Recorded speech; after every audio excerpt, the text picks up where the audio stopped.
The bulldozers arrived at dawn, their engines drowning out Margaret's desperate screams as they carved through her grandfather's century-old barn. By noon, her pristine pond where for generations of her family had learned to swim was nothing but a crater filled with corporate concrete. The city council smiled as they handed her the annexation papers, but they had no idea what they'd just awakened in the quiet librarian who'd spent 30 years documenting every dirty secret this town had buried. Some battles aren't won with lawyers, they're won with truth.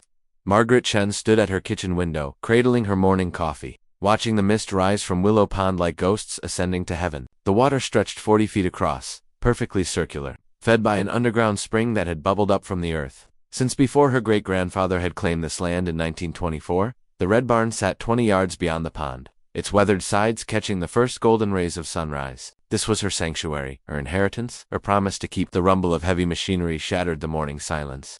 Margaret's coffee mug slipped from her fingers, ceramic exploding against the hardwood floor, as she watched a convoy of bulldozers lumber down her gravel driveway. Yellow behemoths with the city seal painted on their sides, followed by trucks loaded with concrete barriers and survey equipment. She ran outside barefoot, her nightgown catching on the rose bushes as she sprinted toward the lead bulldozer. "Stop," she screamed, waving her arms above her head. "This is private property." The first bulldozer operator, a thick-set man with tobacco stains on his teeth, killed his engine and climbed down from the cab with infuriating casualness. "Ma'am, I'm gonna need you to step back," he said, pulling a folded document from his shirt pocket. City business on my land." Margaret's voice cracked with disbelief. "There's been a mistake. Behind the lead bulldozer, engines continued rumbling. Men in hard hats climbed out of trucks, setting up orange cones and surveyor's equipment with practiced efficiency. "No mistake." The operator handed her the papers. "Emergency annexation order, signed by the mayor and city council yesterday evening. This here property's been designated for immediate municipal use under eminent domain." Margaret's hands shook as she scanned the legal document. The words blurred together: urgent municipal need, fair compensation, immediate possession required. At the bottom, Mayor Richard Hawthorne's signature sprawled across the page like a bloodstain. "This is impossible," she whispered. "I would have received notice. There would have been hearings. Lady, I just follow orders." The operator was already walking back toward his machine. "You've got 30 minutes to clear any personal items from the barn. After that, we're moving forward with demolition." Demolition. The word hit her like a physical blow. "You can't tear down that barn. It's over 100 years old. It's on the historical registry." "Not anymore." A new voice cut through her protests. Margaret turned to see Councilman Bradley Morrison approaching, his expensive suit among the construction equipment. Bradley had grown up 3 houses down from hers, had learned to swim in her pond during childhood summers when their families were friends. Now he wore a city council pin on his lapel and avoided her eyes. "Hello, Margaret." His tone was carefully neutral. "I'm sorry this is happening so fast, but the city's hands are tied. We've got a critical infrastructure need." Infrastructure. Margaret gestured wildly at the peaceful scene around them. "Bradley, this is farmland.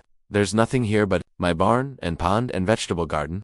What infrastructure could you possibly need?" Bradley pulled out his phone and showed her a detailed architectural rendering. Where her barn stood, the image showed a gleaming water treatment facility. Where Willow Pond reflected the morning sky, concrete holding tanks stretched in uniform rows. "The city's main water treatment plant is 40 years old and failing," Bradley explained. "We need emergency expansion capacity, and the geological surveys show this location has perfect groundwater access and drainage patterns. The spring that feeds your pond will supply our new facility." Margaret stared at the rendering, feeling reality tilt beneath her feet. "You're going to destroy everything to build a sewage plant?"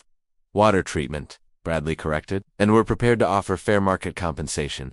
The appraiser values your property at $400,000. 400? Margaret's voice rose to a shriek. "Bradley Morrison, your grandmother and my grandmother canned peaches together in that barn for 50 years. You learned to drive a tractor in my grandfather's fields. This land isn't for sale at any price." "It's not for sale anymore," Bradley said quietly. "It's been taken for public use. I'm sorry, Margaret, but it's done." The bulldozer engine roared to life behind them. Margaret ran toward the barn, Bradley calling after her. She burst through the heavy wooden doors into the cool, hastened darkness where 4 generations of her family had stored grain, repaired equipment, and held harvest celebrations. Sunlight streamed through the loft windows, illuminating motes of dust dancing in the air like tiny spirits. Her grandfather's workbench still held his hand tools, unused since his death 5 years ago. The walls displayed decades of family photographs, barn raisings, birthday parties, wedding receptions. In the corner, her great-grandmother's spinning wheel sat beside stacks of wool that would now never become blankets. She grabbed an arm of photographs and her grandfather's favorite hammer, tears streaming down her face as the bulldozer's engine grew louder outside. "Margaret, You need to come out now. Bradley appeared in the doorway. They're starting demolition. Give me 5 more minutes, she pleaded. There are family heirlooms, I'm sorry. Safety protocols require the area to be clear. Margaret clutched the photographs to her chest as Bradley gently but firmly guided her outside. The bulldozer operator was already positioning his machine, its massive blade gleaming in the morning sun. Wait. Margaret broke free from Bradley's grip and ran to the pond's edge. She knelt on the wooden dock her father had built, pressing her palm to the worn planks. You can't fill this in. This water is sacred. My great-grandfather's ashes are scattered here. My parents met on this dock. I scattered my daughter's baby teeth here when she lost them, like my grandmother taught me. Bradley knelt beside her, his voice gentle. Margaret, I know this is hard, but progress requires sacrifice. The city is growing, and we need infrastructure to support that growth. Your pond will become part of something bigger system that serves thousands of families. Margaret looked at him through her tears.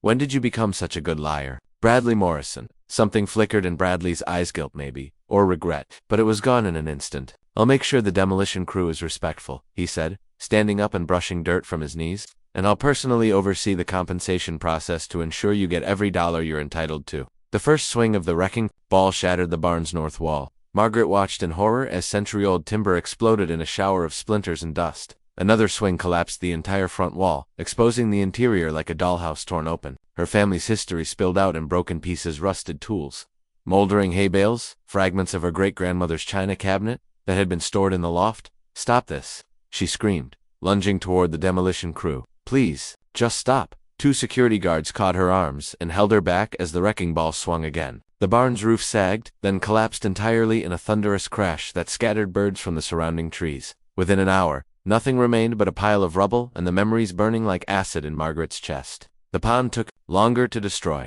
They pumped out the water first, exposing decades of silt and the skeletal remains of fish that had died in the sudden draining. Then came the dump trucks, load after load of concrete and filled dirt until the spring that had bubbled up from the earth for thousands of years was buried under tons of industrial waste. By sunset, Margaret stood alone in what had been her backyard, staring at a flat expanse of raw earth marked with orange spray paint and surveyor's stakes. The air still tasted of dust and diesel fumes.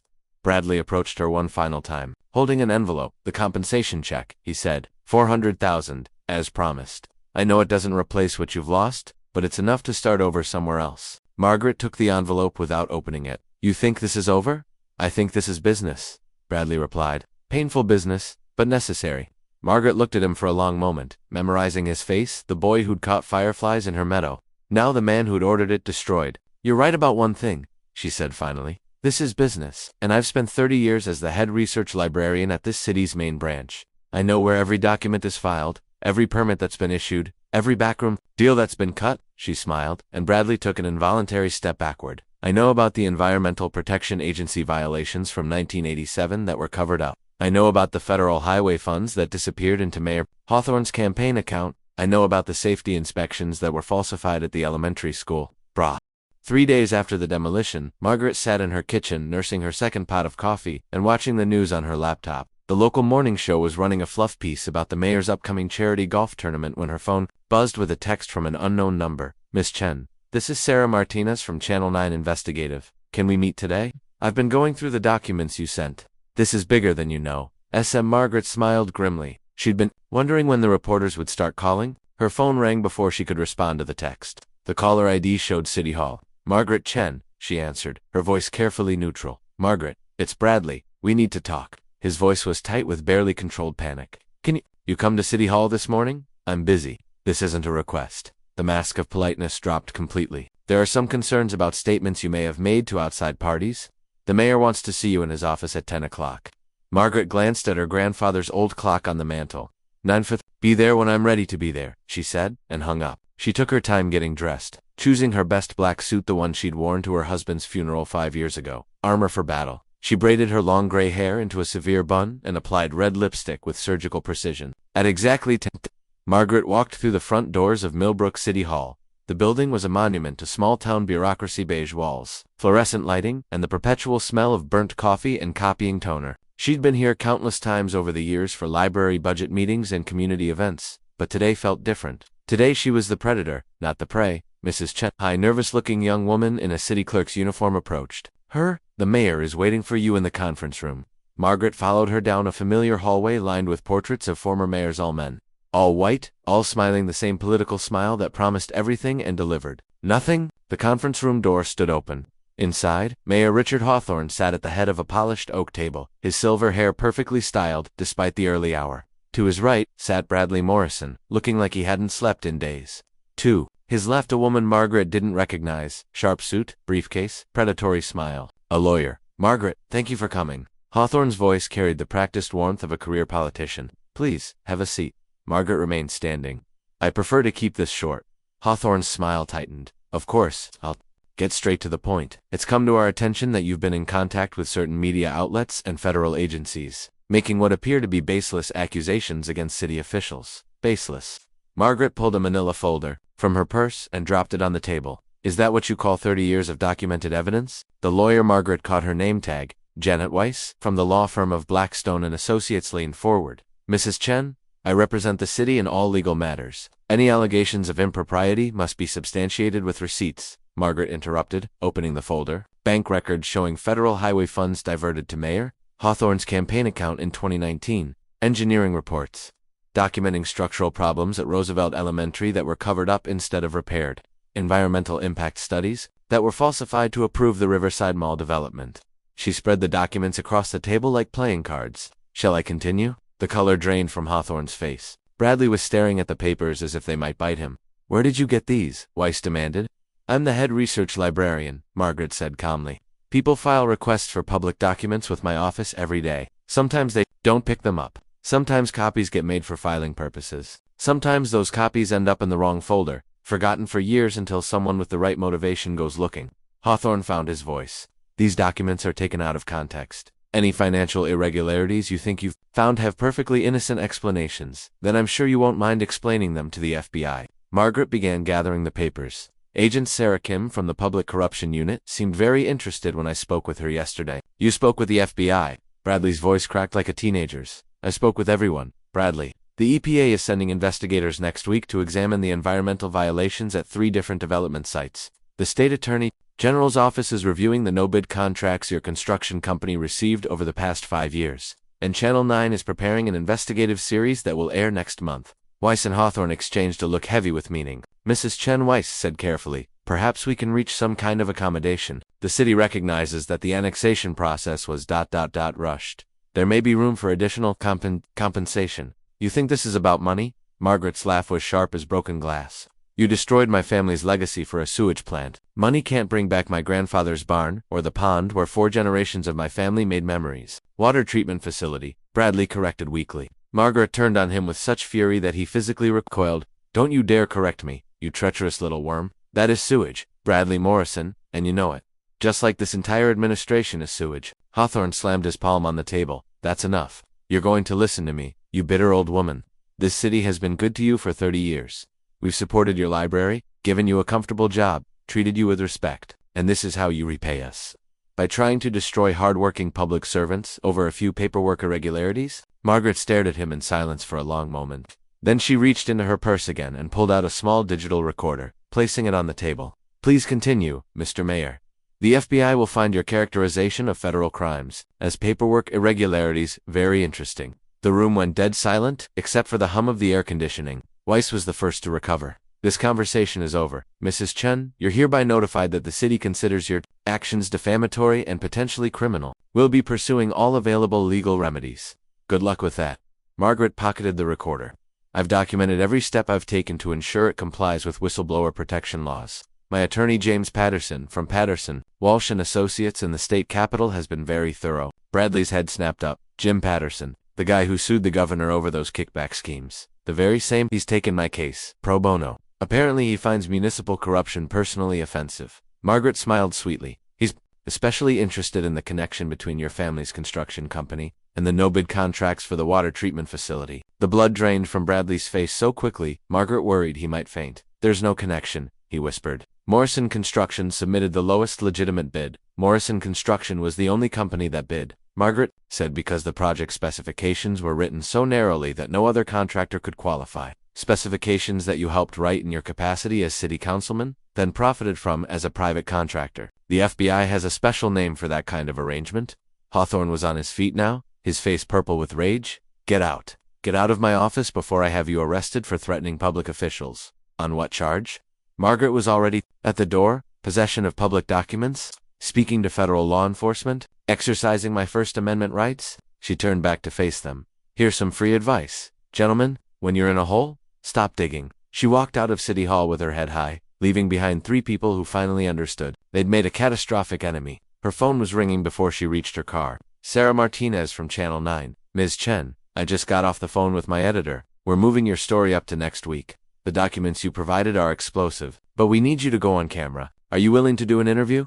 Margaret looked back at City Hall, where she could see figures moving behind the conference room windows. When do you want to start? How about now? My cameraman is 20 minutes away. Perfect. I'll meet you at what's left of my pond. I want people to see what their tax dollars paid for. That afternoon, as Sarah Martinez interviewed Margaret in front of the concrete crater that had once been Willow Pond, Margaret's phone buzzed with a text from an unknown number. You have no idea what you've started.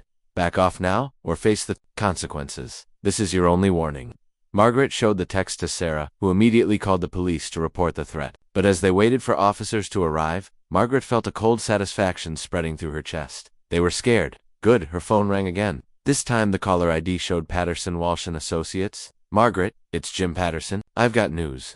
The EPA just executed search warrants at City Hall and Morrison Construction. They found evidence of illegal dumping at the Riverside Mall site going back 8 years. Margaret sank onto the hood of her car, suddenly dizzy. What does that mean? It means Bradley Morrison is going to be arrested.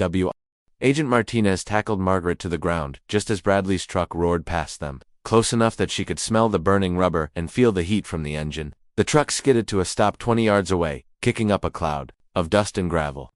Margaret rolled onto her side, tasting blood where she'd bitten her tongue.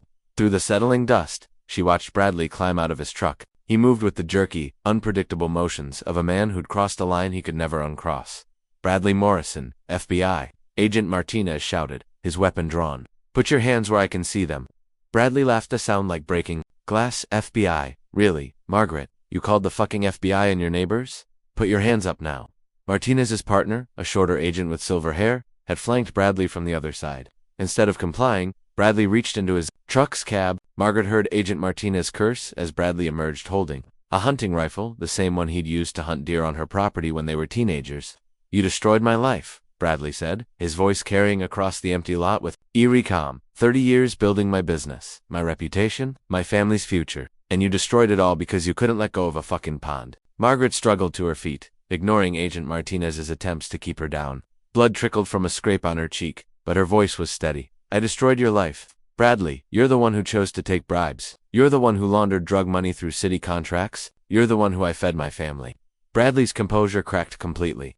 Do you have any idea what it costs to raise 3 kids in this economy? To pay for college? Medical bills? A mortgage? The city contracts kept Morrison Construction afloat when bigger companies were trying to squeeze us out. So you sold drugs to children to pay your bills. I never sold drugs to anyone. Bradley's grip tightened on the rifle. I built water treatment plants and road extensions and municipal buildings. I didn't ask where the money came from because I didn't want to know. Agent Martinez was speaking quietly into his radio, calling for backup. In the distance, Margaret could hear more sirens approaching. But you did know, she said, taking a step toward Bradley despite the agent's shouted warnings. You knew when they specified that the water treatment facility had to be built on my land, over my spring. You knew when they insisted on those specific drainage tunnels that connect to the interstate. You knew this was never about treating water. Bradley's face crumpled. For a moment he looked like the 8-year-old boy who used to catch fireflies. In her meadow, they said, no one would get hurt. It was just moving product through the county, not selling it here. Not to our kids. Whose kids? Bradley? Margaret's voice was relentless. The kids in the city? The teenagers who overdosed on fentanyl that came through your tunnels? They don't count because they're not your neighbors. Shut up. Bradley swung the rifle toward her. Just shut up with your righteous bullshit. The world slowed to crystalline clarity. Margaret could see Bradley's finger tightening on the trigger, could see Agent Martinez raising his weapon, could hear Sarah Martinez from Channel 9 screaming somewhere behind her. But all she felt was a cold, perfect fury that had been building. For days you want to shoot me, Bradley. Do it. But know that every major news outlet in the state has copies of those documents. Know that the FBI has recordings of our conversation at City Hall. Know that killing me won't silence the truth, it'll just make it louder. Bradley's hands were shaking so badly the rifle barrel wavered. I can't go to prison, Margaret. I can't leave Susan and the kids with nothing. You should have thought of that before you buried my family's legacy under tons of concrete for drug money. The rifle shot shattered the afternoon silence, but it wasn't Bradley who fired. Agent Martinez's bullet caught Bradley in the shoulder, spinning him around and sending the rifle flying. Bradley collapsed to his knees, clutching his wounded arm and screaming obscenities that echoed off the surrounding hills. Margaret stood frozen, her ears ringing from the gunshot, watching paramedics who'd arrived with the backup units swarm over Bradley's bleeding form. The man who'd learned to drive a tractor in her grandfather's fields was now handcuffed to a stretcher, his political career and family business destroyed by his own choices. "Ma'am, we need to get you to a secure location." Agent Martinez was at her elbow, his weapon holstered but his posture still alert. "This is far from over." Margaret looked around at the chaos: police cars with flashing lights, news vans arriving from multiple stations, federal agents cordoning off the area with yellow tape. In the middle of it all sat the concrete crater where Willow Pond used to be, now revealed as the foundation for a drug smuggling operation. "How far does this go?" she asked. "We're still mapping the network," Agent Martinez said grimly. "But based on the financial records you provided, we're looking at millions of dollars in dirty money flowing through at least 6 municipalities in 3 counties. The water treatment facility was just one piece of a much larger puzzle." Margaret's phone buzzed with a text message, another unknown number. "Bradley was just the beginning. Stop now, or we'll finish what he started."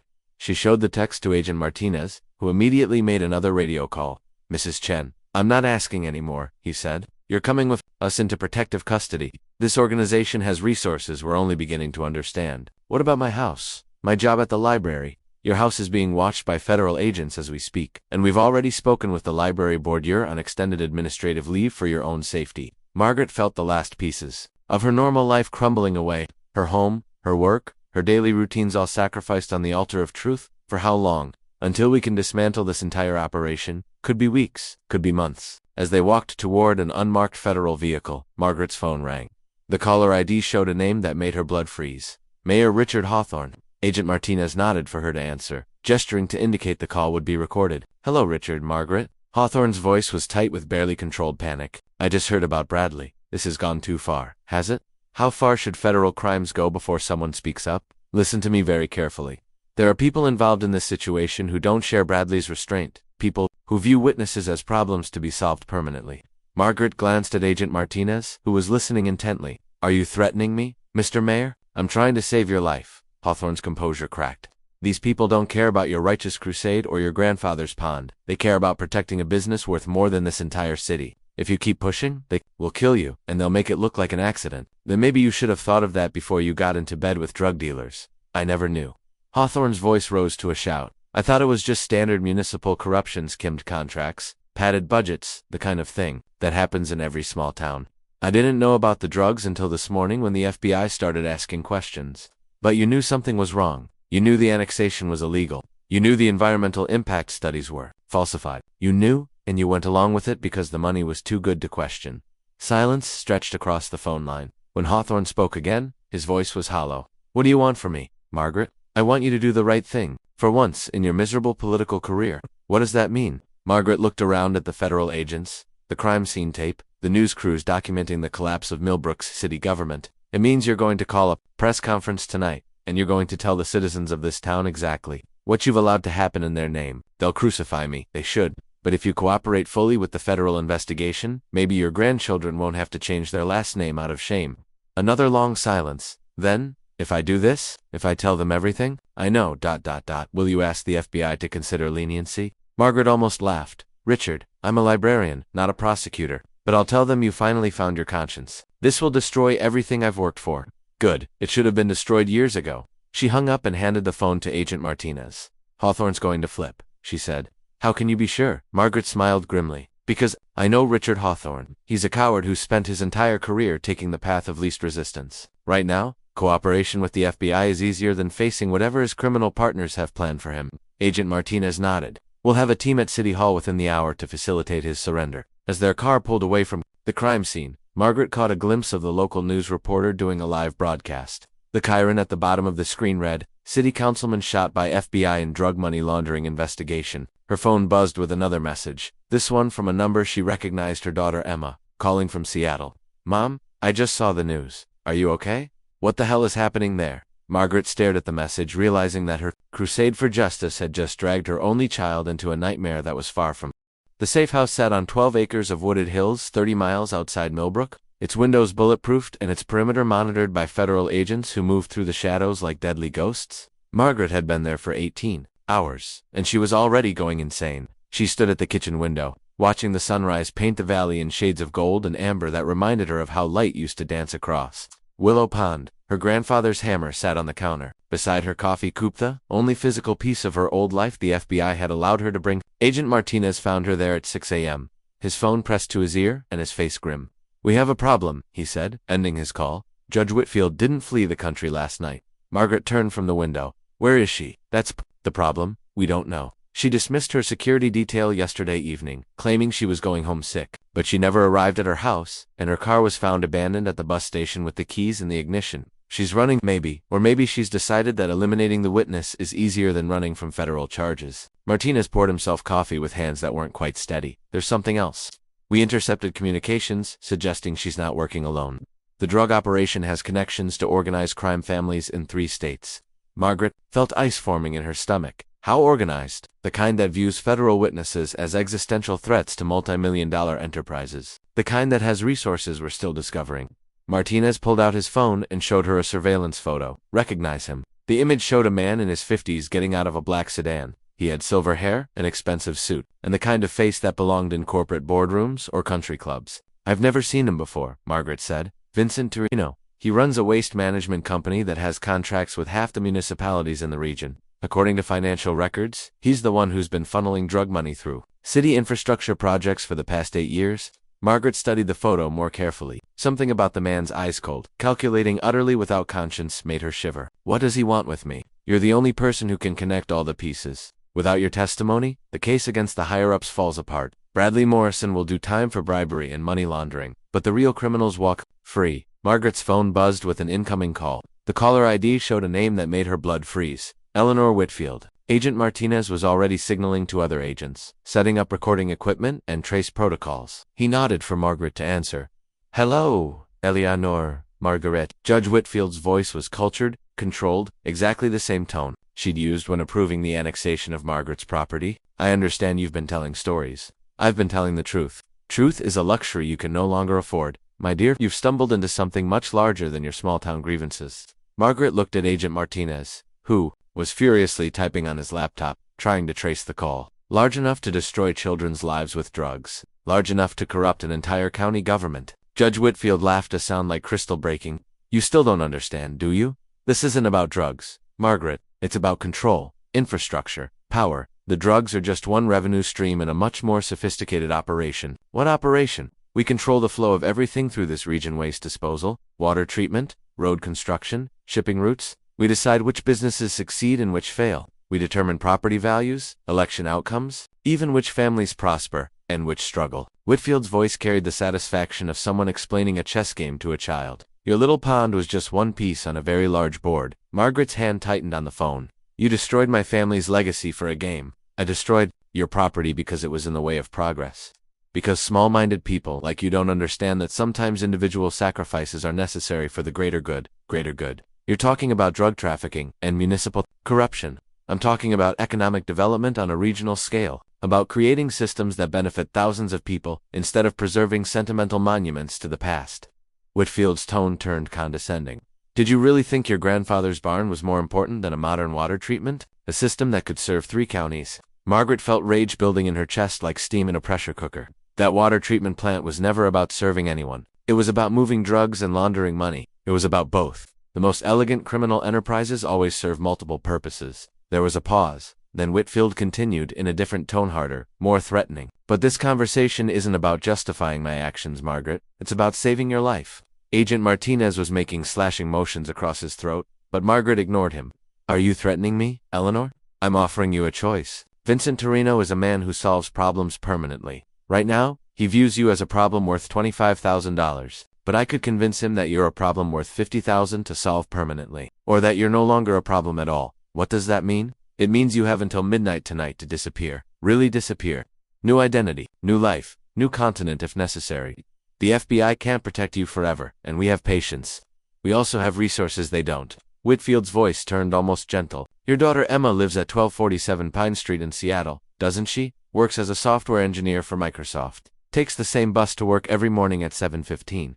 Margaret's world tilted. Agent Martinez was already on his radio, calling for immediate protection for Emma. If you touch my daughter, I won't have to touch anyone if you simply go away. Take the FBI's witness protection offer and disappear into it completely. Never testify. Never speak about what you think you know. Live quietly somewhere far from here, and everyone you care about remains safe. And if I refuse, then Vincent will earn his money, your daughter will suffer a tragic accident, and the infrastructure of this region will continue operating exactly as it has for the past 8 years. Whitfield paused. Choose wisely, Margaret. This is the only offer you'll receive.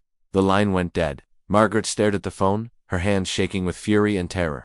Agent Martinez was barking orders into his radio units to Seattle. Protection for Emma, alerts for Vincent Torino and Judge Whitfield. Mrs. Chen, we're going to get your daughter into protective custody immediately, he said. But I need to ask you something, and I need a completely honest answer. Are you willing to testify knowing that it puts both of you at risk? Because if you're not, we need to know now. The U.S. Attorney's Office has other options, but none of them are as strong as your testimony. Margaret looked down at her grandfather's hammer, remembering his hands teaching her to drive nails straight and true. He'd built everything to last. Barn the dock, the family's reputation for honesty and hard work. All of it destroyed by people who viewed human lives as acceptable losses in their pursuit of wealth and power. Agent Martinez, she said quietly, how many people do you think have died from the drugs that flowed through Judge Whitfield's operation based on trafficking patterns and distribution networks? Probably hundreds, maybe thousands when you count overdoses in surrounding states. Margaret nodded. And how many more will die if we let them continue operating? It's impossible to calculate. But operations like this tend to expand, not contract.